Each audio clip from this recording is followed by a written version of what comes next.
Hi everyone, I'm Linda Reimer, one of the librarians at the Southeast Bend County Library. Welcome to Library Connections, our monthly new book alert video cast. Enjoy. Library Connections, a monthly new book alert video cast offering a glimpse of new books coming out in the month ahead of us.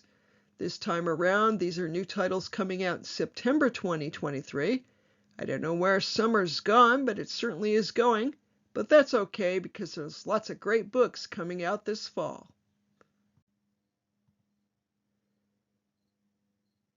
Notable new books coming out in September. Notable can be, interchanged with the word fun because I think reading is fun, especially if it's a new book you've been waiting for a while. But I digress. I should mention before I start that this list of titles is in order, first chronologically by publication date, and then within that in alphabetical order.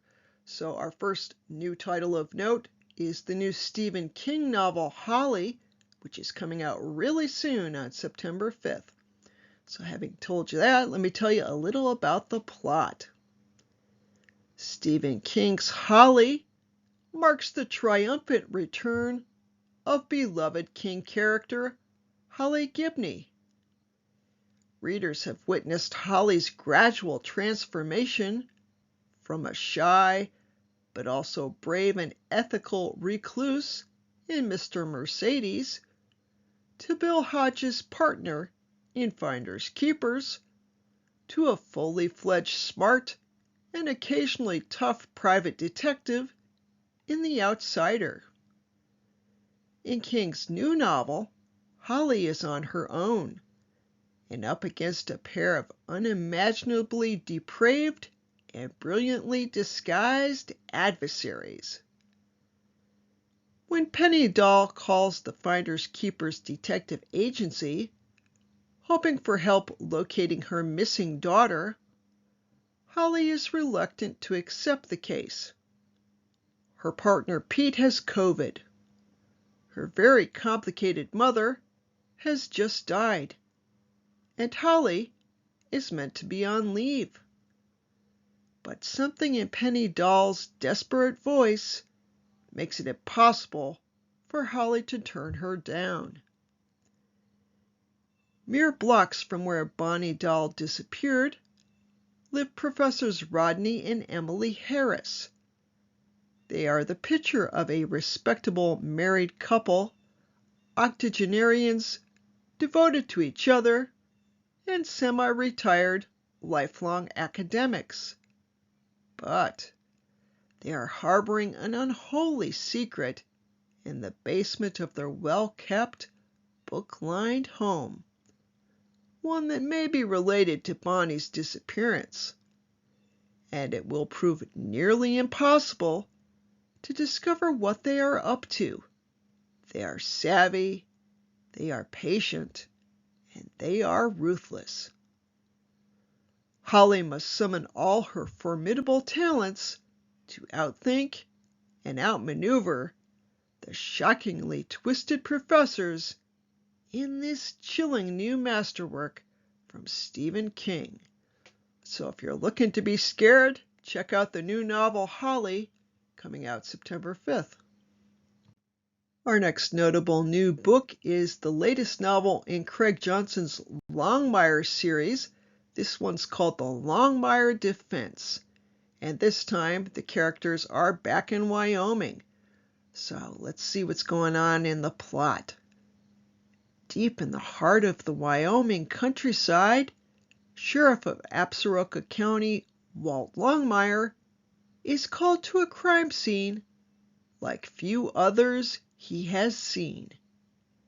This crime brings up issues that go back to Walt's grandfather's time in Wyoming, as the revelations he learns about his grandfather come back to offer clues and motives for Walt's investigation.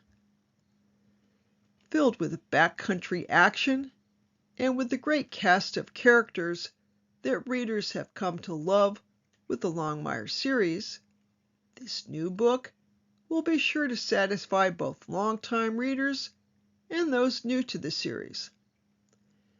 And on a reader's note, The Longmire Defense is the 19th book in the series, so if you'd like to start reading the series from the beginning, check out Book 1, The Cold Dish.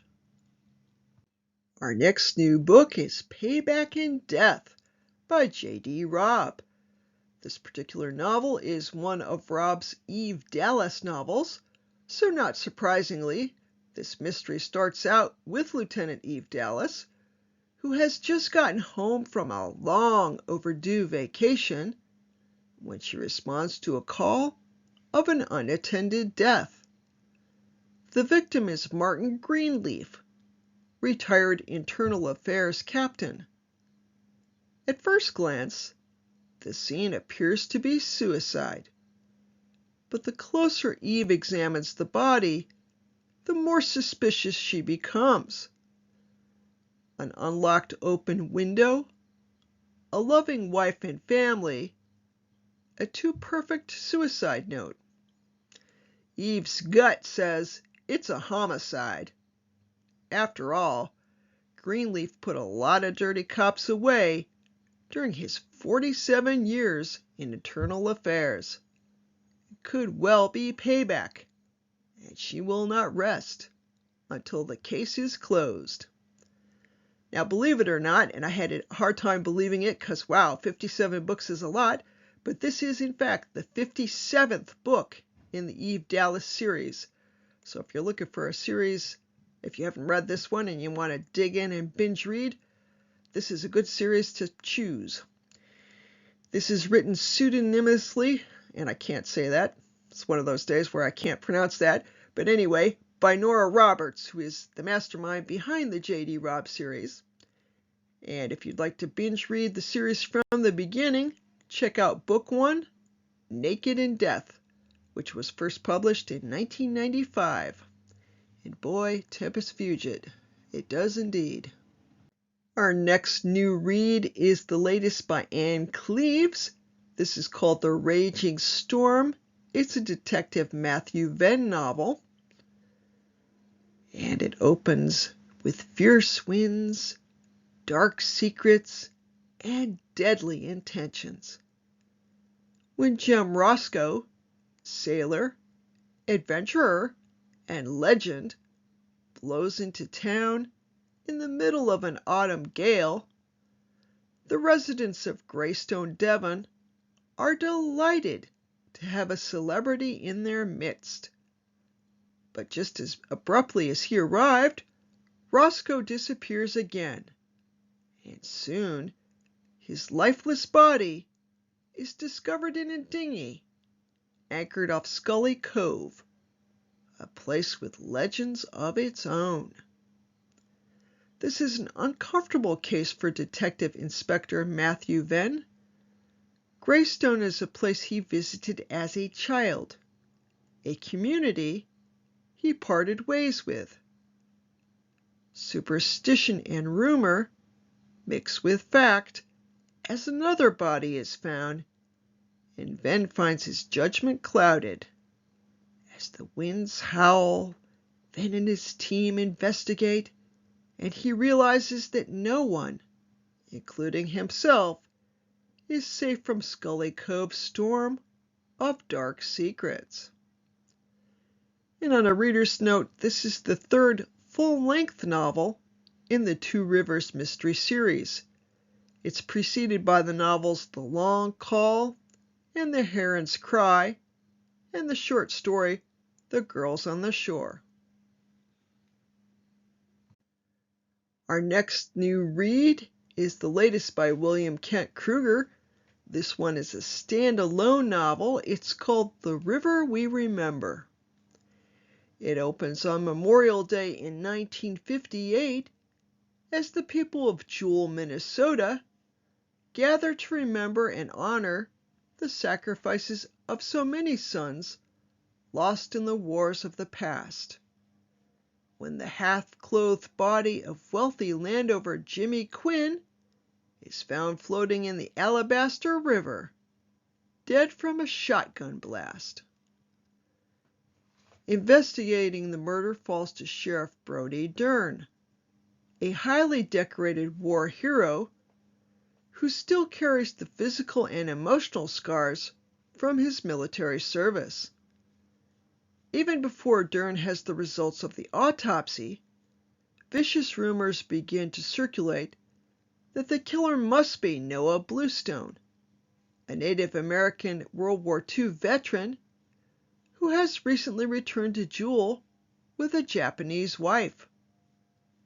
As suspicions and accusations mount, and the town teeters on the edge of more violence, Dern struggles not only to find the truth of Quinn's murder, but also to put to rest the demons from his own past.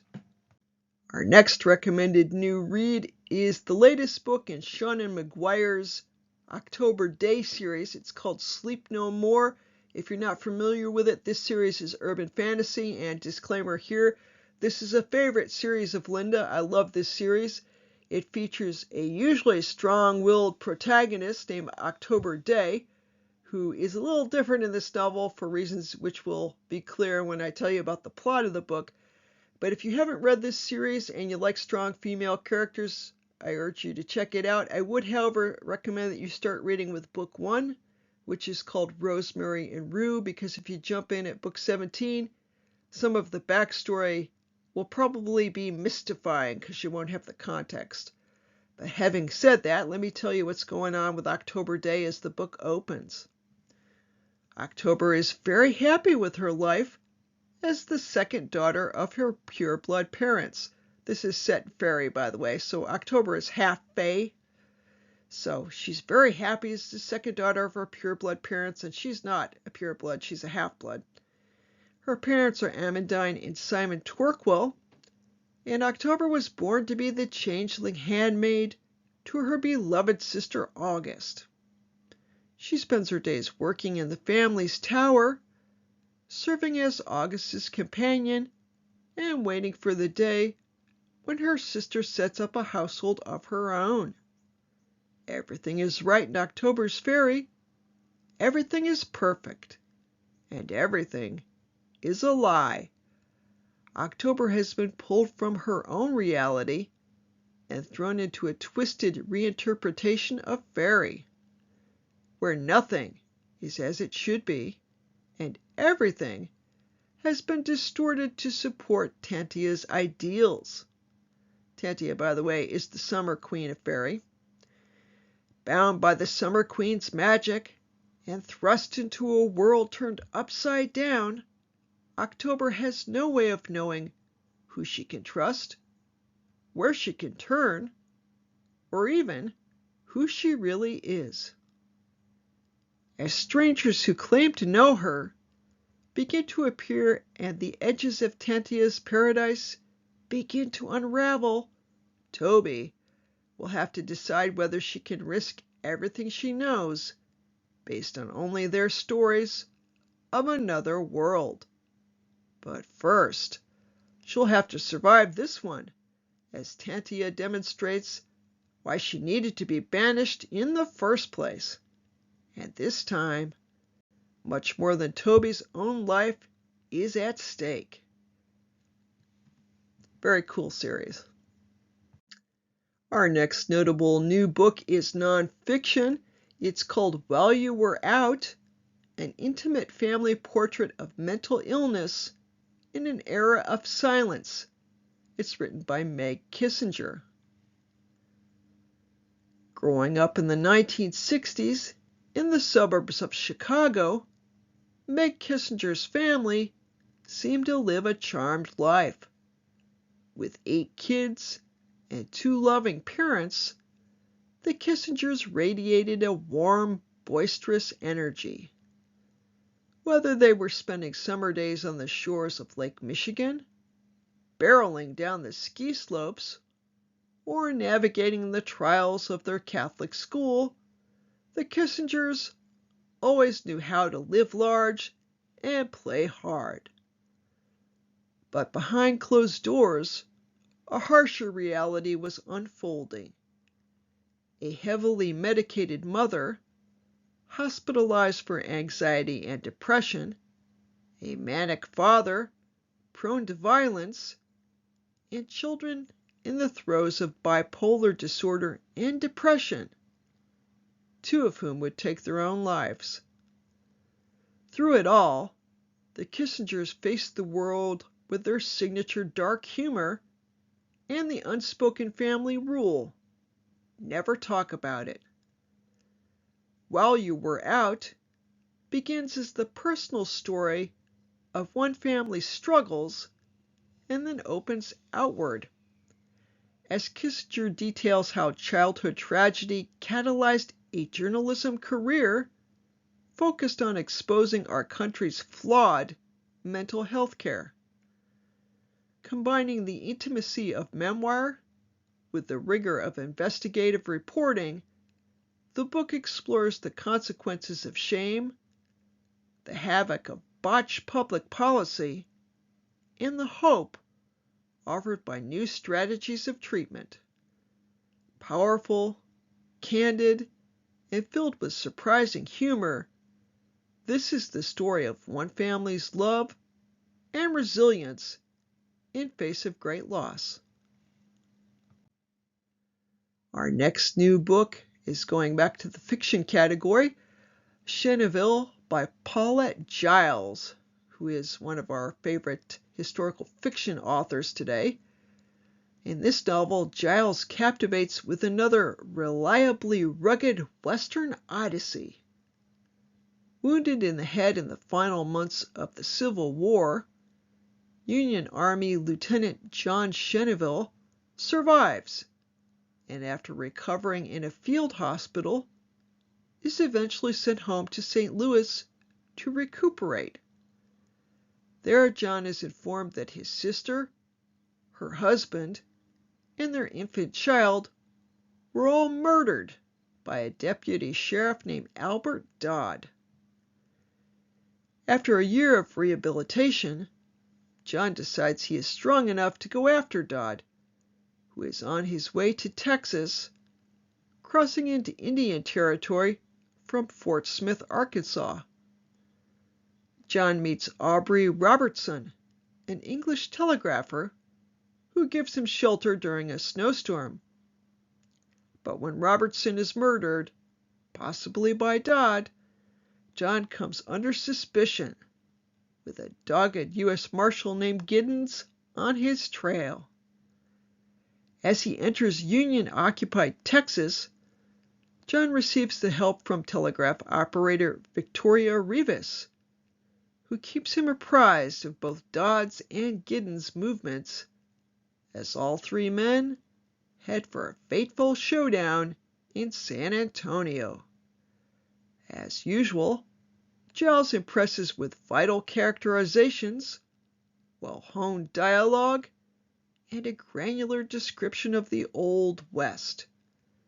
She also steeps readers in the lore of 19th century technologies, such as the telegraph, and dramatizes how it transforms society.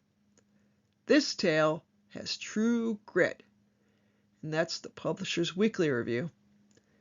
And that bit about 19th century technology reminds me of that Pulitzer Prize-winning book, What God Hath Wrought, by Daniel Howe Walker, which talks about technology. Fascinating. We think of technology as being, modern technology just being something in our age, but really it's not. It goes back many, many years.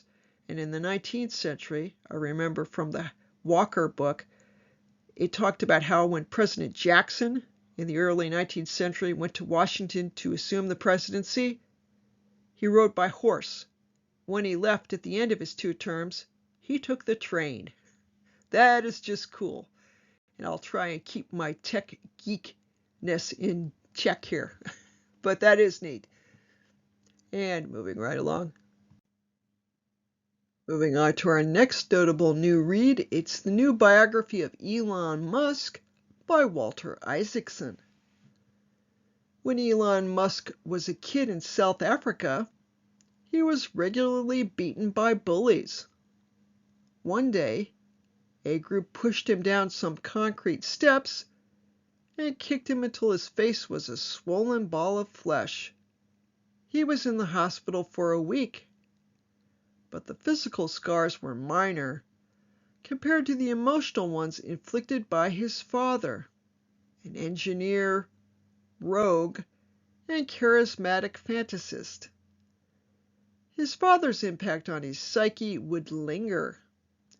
He developed into a tough, yet vulnerable man-child, prone to abrupt Jekyll and Hyde mood swings, with an exceedingly high tolerance for risk, a craving for drama, an epic sense of mission, and a maniacal intensity that was callous and at times destructive.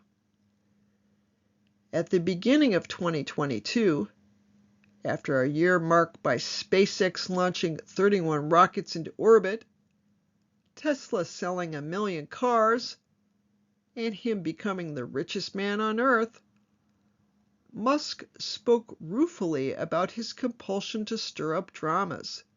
He said, quote, "I need to shift my mindset away from being in crisis mode, which it has been for about 14 years now, or arguably most of my life."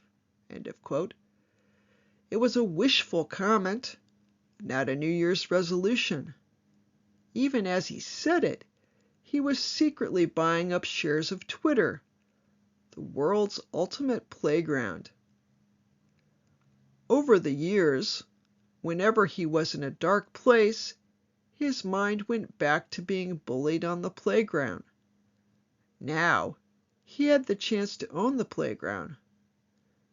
For 2 years, Isaacson shadowed Musk, attending his meetings, walking with him through factories, and spending hours interviewing him, his family, friends, co-workers, and adversaries. The result is the revealing inside story, filled with amazing tales of triumph and turmoil, that addresses the question, are the demons that drive Musk also what it takes to drive innovation and progress? I guess we'll have to read the book to find out.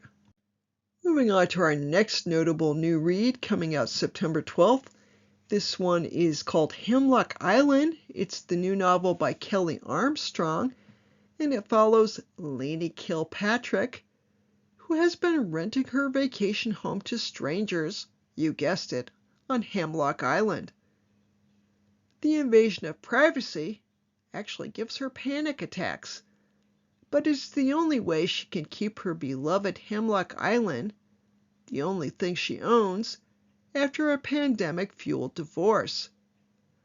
But broken belongings and campfires that nearly burned down the house have escalated to bloody bones, hex circles, and now terrified renters who fled after finding blood and nail marks all over the guest room closet, as though someone tried to claw their way out and failed.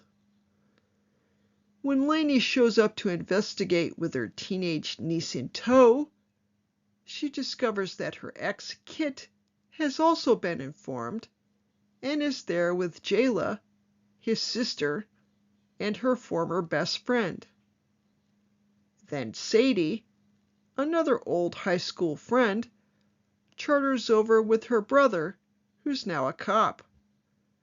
There are tensions and secrets, whispers in the woods, and before long, the discovery of a hand poking up from the earth, and then the body that goes with it.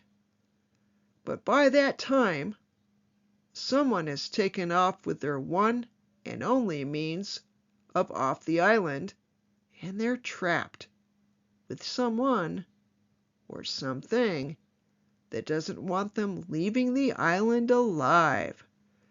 That sounds suitably spooky for, end of summer camping type fun of a book. So check out Hemlock Island.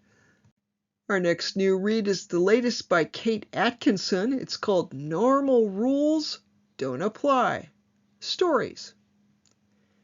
A dazzling collection of 11 interconnected stories are featured from the author of Shrines of Gaiety and Life After Life, with everything that readers love about her novels: the inventiveness, the verbal felicity, the sharp observations on human nature, and the deeply satisfying emotional wallop.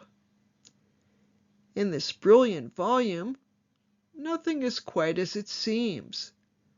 We meet a queen who makes a bargain she cannot keep, a secretary who watches over the life she has just left, a lost man who bets on a horse that may, or may not, have spoken to him, and more. Witty and wise, with subtle connections between the stories, normal rules don't apply, is a startling and funny feast for the imagination. Stories with the depth and bite to create their own fully formed worlds. That sounds good. Coming out September 12th. Our next notable new read is the new thriller mystery by Mick Herron, The Secret Hours. Herron departs from his best-selling Slough House series for a riveting standalone thriller that combines modern political machinations with Cold War-era spycraft. New leadership in the British Parliament results in the official cancellation of monochrome, an infamously ineffective 2-year-old inquiry meant to expose historical misconduct by MI5. Griselda Fleet and Malcolm Kyle, the civil servants who led the inquiry, are devastated. The embarrassment of monochrome has all but eliminated their chances for future employment. Not long after monochrome's cancellation, however, a stranger slips Malcolm an official file revealing an off-the-books Cold War-era MI5 operation that ended badly in 1994 Berlin. Griselda and Malcolm begin to investigate, and then testimony from the agent assigned to surveil Berlin Station Chief Bingsley Miles uncovers a new conspiracy to infiltrate British intelligence, which the once disgraced civil servants are now uniquely positioned to thwart. Herron toggles between present-day London and Cold War-era Berlin, crafting memorable, morally complex characters along the way, without sacrificing any of his trademark humor.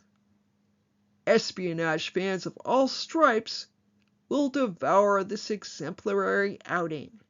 And that's the Publisher's Weekly Review. Our next new read is the new Anne Perry mystery, The Traitor Among Us. This one is part of the Elena Standish series, and that being the case, of course, it features Elena Standish, who returns in a delectable mystery that sees the photographer turned MI6 agent infiltrating a family of aristocrats in 1930s England. When MI6 agent John Repton is found shot to death near the Wyndham family estate, two questions emerge. Who killed him? And why was he there in the first place? Elena, whose older sister Margot is being courted by Lady Wyndham's brother, is tapped to investigate Repton's death alongside fellow agent James Allenby. The pair discovers that Repton had been surveilling the Wyndhams to learn more about the family's rumored fascist sympathies and land an invitation to Wyndham Hall to see what they can dig up for themselves. As the revelations turn more and more sinister, and Hitler's influence spreads across Europe, Elena faces a choice. Does she risk her widowed sister's happiness to take down the Wyndhams, or turn a blind eye to matters with international implications. Perry's period details are exquisite, and she ably blends family conflicts with political intrigue, making the stakes of Elena's inquiry feel both enormous and intimate. Historical mystery fans will eat this up. And I wonder if this is Anne Perry's last book. I don't know that for a fact, but she may have one or two more on the chute, as the author did pass on earlier this year. Anyway, we've got a really good book here if you like historical mysteries to check out. Our next new read is nonfiction. It's called To Infinity and Beyond, A Journey of Cosmic Discovery by Neil deGrasse Tyson. No one can make the mysteries of the universe more comprehensible and fun than Neil deGrasse Tyson. Drawing on mythology, history, and literature, along with his trademark wit and charm, Tyson and Star Talk senior producer Lindsay Nye Walker bring planetary science down to Earth and principles of astrophysics within reach. In this entertaining book, illustrated with vivid photographs and art, readers travel with him through space and time, starting with the Big Bang and voyaging to the far reaches of the universe and beyond. Along the way, science greets pop culture as Tyson explains the triumphs and bloopers in Hollywood's blockbusters, all part of an entertaining ride through the cosmos. Our next notable new read is also nonfiction. It's called Astor, The Rise and Fall of an American Fortune by Anderson Cooper and Catherine Howe. The New York Times bestselling authors of Vanderbilt return with another riveting history of a legendary American family, the Astors. The story of the Astors is quintessentially American, a story of ambition, invention, destruction, and reinvention. From 1783, when German immigrant John Jacob Astor first arrived in the United States, until 2009, when Brooke Astor's son Anthony Marshall was convicted of defrauding his elderly mother, the Astor name occupied a unique place in American society. The family fortune, first made by a beaver trapping business that grew into an empire, was then amplified by holdings in Manhattan real estate. Over the ensuing generations, Astors ruled Gilded Age New York society and inserted themselves in the political and cultural life, but also suffered the most famous loss on the Titanic, one of many shocking and unexpected twists in the family story. In this unconventional page-turning historical biography, featuring black and white and color photographs, best-selling authors Anderson Cooper and Catherine Howe chronicle the lives of the Astors and explore what the Astor name has come to mean in America, offering a window onto the making of America itself. And as this video is already at 33 minutes in length, I'm going to cut this a little short and cut some of the description on the new titles. The next recommended new read is a fantasy by John Connolly, also coming out September 19th. It's called The Land of Lost Things. This is a follow-up to the book, The Book of Lost Things. Moving on to September 26th, we have the new Ken Follett novel. This is the most recent book in the series that started out with The Pillars of the Earth, so if you like historical fiction, check this one out. Then on September 26th, it is the new Mary Kay Andrews book, Bright Lights, Big Christmas. Yes, I know, we're still in the summertime and I'm talking about the holiday season, but if it's a new book, You might want to put it on hold in September so you make sure you get to read it before the holiday season. And our final recommended read for this month of September is The Running Grave by J.K. Rowling, writing under a pseudonym. This is the most recent book in the series that started out with Cuckoo's Calling, and if you like light mysteries, check out this one. And I will try and figure out how to have this video be shorter for the books I recommend in October. Want more reading, listening, and viewing recommendations? And most of them are shorter than 30 minutes, I promise. Check out the Tech and Book Talk blog, which offers weekly and monthly recommendations, and the back catalog of Library Connections videos found on the Southeast Bend County Library's YouTube channel.